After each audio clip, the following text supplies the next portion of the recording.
غادي ندوزو لواحد القضيه Oui, اخرى، وهي واحد السيد اللي تعرفو اللي هو اوندري ازولي. oui. اوندري ازولاي المهم قلتي في واحد لونتروتيان Mhm. وسور انترنت، في واحد لارتيكل سور Oui, انترنت وميم حتى في واحد لا فيديو tu as accusé, oui, vous avez accusé que André Azoulay زعما سي ان صيان. oui, شنو هي الصيان؟ الصيان هو شي واحد اللي تتعاون مع الموساد تعطيه معلومات. tout à fait. Oui. واخا هذه راه قضيه راه خطيره، زعما سي ان كونسيي دو روا، لو Oui. كونسيي ايكونوميك ديال لوتوريتي لا بلو في الماروك. il collabore avec le Mossad، تتعاون مع الموساد. Mais, يعني مع عندنا واحد يعني قريب للملك تيكون معاه في البالي رويال داكشي. mais c'est avec l'accord du roi. Ben, le roi du Maroc, la monarchie marocaine, depuis 61, depuis Hassan II en tout cas, ça c'est sûr, elle collabore avec Israël et le Mossad main dans la main, avec les sionistes. Enfin, c'est pas, je ne dévoile pas un secret. Enfin, je veux dire, c'est connu et reconnu. Enfin, je veux dire, qui a formé les agents de la sécurité du palais, les gens du Mossad, qui a formé des officiers alors, et les officiers allaient s'entraîner en Israël, se former en Israël. Mais ça c'est, enfin, je veux dire, un des premiers chefs d'État arabes à avoir accueilli des chefs sionistes, c'était le Maroc, avant tout le monde. Et au vu et au su, c'était en 86, il avait reçu Yitzhak Rabin et Shimon Peres, alors que la Palestine était sous occupation. Voilà, et puis que fait le Maroc, par exemple, contre la judaïsation de Jérusalem?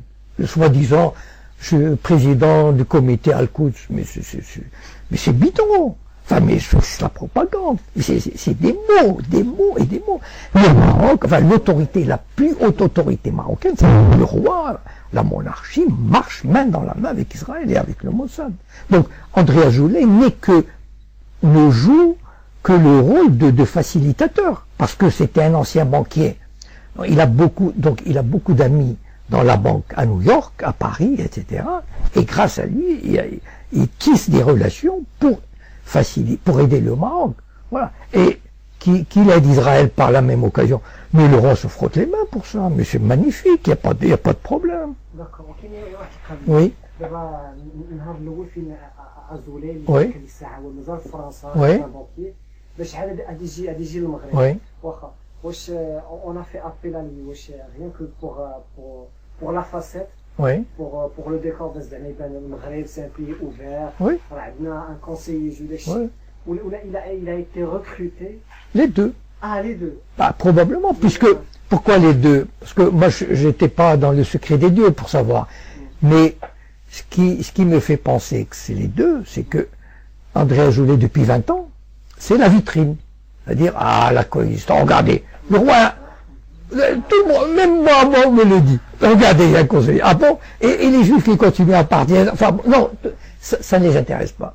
Parce que eux, il y a un conseiller, comme si ça, et alors, mais de tout temps, les monarchies marocaines avaient un conseiller juif. Je vais dire au XVIIe siècle, au XVIIIe, mais alors.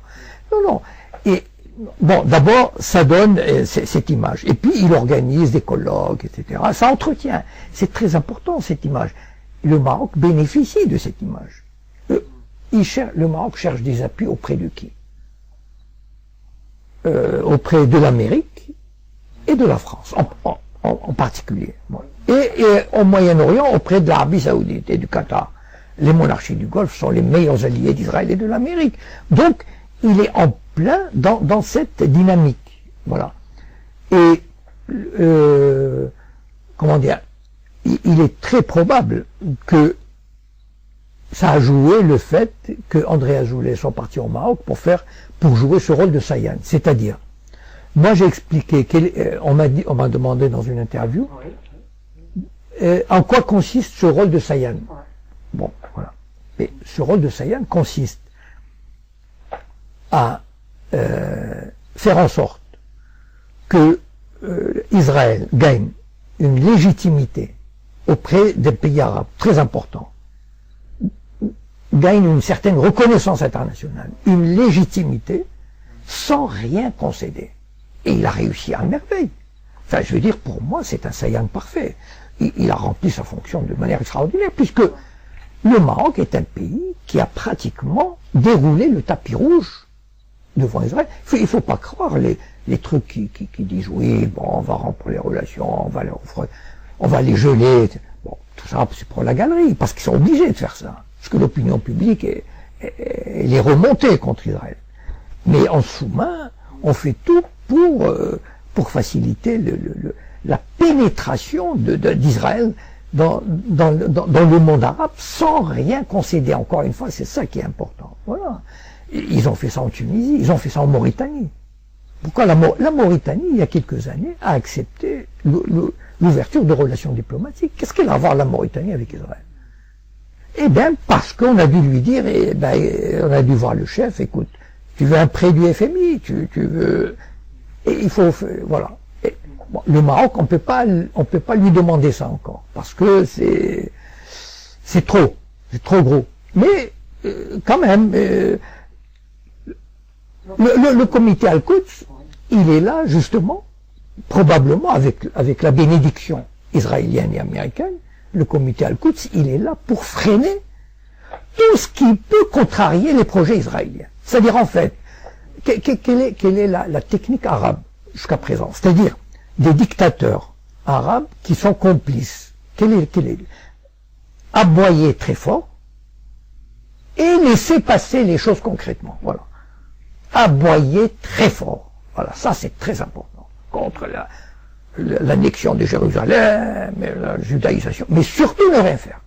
Surtout laisser Israël s'emparer de Jérusalem. Franchement, quand on voit 50 pays islamiques, 50 qui luttent contre la judaïsation de Jérusalem, quand on voit l'état de Jérusalem aujourd'hui, alors, où les 50 pays sont vraiment, ça ne valent rien. Ah non, enfin je veux dire 50 pays, enfin, même 22 pays arabes, ou alors il y a une complicité, mais flagrante. Mais tous les pays arabes n'ont pas intérêt à avoir un État palestinien. Les pays arabes veulent un État palestinien croupion, un bantoustan, et qu'ils ferment leur gueule, et qu'ils s'aplatissent devant Israël. Mais enfin, je veux dire, si on n'a pas compris ça, on n'a pas compris grand-chose à la politique. Les pays arabes, ils détestent les Palestiniens. Ils ont toujours détesté les Palestiniens. Ils n'ont jamais cessé de les contenir, de les enfermer, de leur mettre des bâtons dans les roues. Enfin, je veux dire, de les affamer. De les affamer. Quand on voit l'état des Palestiniens, vous croyez que les pays arabes ne peuvent pas trouver $1 milliard pour les soulager? 1 milliard? C'est quoi 1 milliard? Regardez le Qatar, il achète des trucs. Ils ne trouvent pas, ils ne payent même pas l'argent qu'ils ont promis à l'autorité palestinienne. Non mais, voilà. Mais ils n'en ont rien à fiche. Ils veulent amener les Palestiniens à accepter les conditions israéliennes et qu'ils ferment leur gueule. C'est-à-dire le potentiel, de quoi avaient peur les États arabes? Du potentiel révolutionnaire que représentait la Palestine. Voilà. Et ça, ils en avaient la trouille. Je veux dire, ils sont très bien entendus avec l'Égypte de Moubarak, avec la Jordanie de Roi Hussein, etc., pour canaliser, enfermer les Palestiniens. Mais il faut parler. Voilà. Alors, ça, les champions du verbe, c'est les dirigeants arabes. Les dictateurs, c'est magnifique.